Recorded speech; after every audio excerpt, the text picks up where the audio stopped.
说水个好。国情解说2句，我含你做参考。解说，解文水。好比阮过去人一句俗语话咧讲清朝时代3日一小反，5日一大乱。尤其戴潮春起义，迄摆伫中部真正剑有够疼。一个当事人，彰化县的读册人诗人，咸丰9年的纪人单条欣先生，伊写一首诗，讲战乱平定了，倒转去到家己的床头看到什么款的景致，7言绝句拢总4句尔，你甲听看觅。讲败还为正，中风化，日落严寒了国社。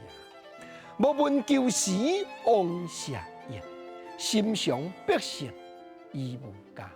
这首诗是咧对谈的。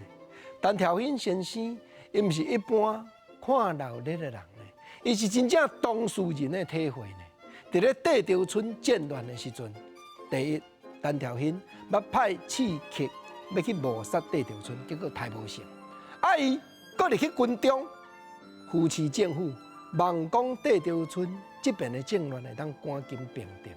结果一个平定尔，伊转去到故乡家己的旧床头看，本来人家是住甲目睭睭，结果一寡墙围啊拢倒啊，因为战乱大家拢搬四散，所以头一句伊就讲败还为正，中风化，剩一寡野花发甲满满是。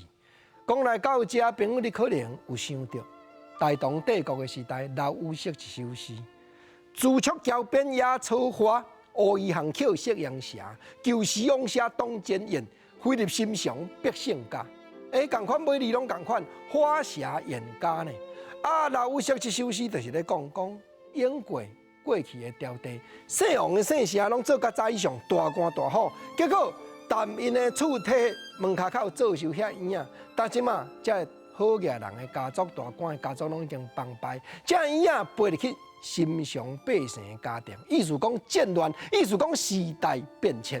毋过单条欣的诗比较讲乌衣巷体会更较深，因为伊讲我倒转来到家己的故里，倒转来到家己的故乡，毋免问讲做甲大官遐个姓王的姓啥门口埕的院啊，毋免问啦，因为连遮的百姓，阮遮的亲族啊，阮遮的厝边兜，心上百姓伊无加，你甲看偌可怜就好。所以各种的课本毋来干那教老有识的诗，也应该来教单条欣这首诗。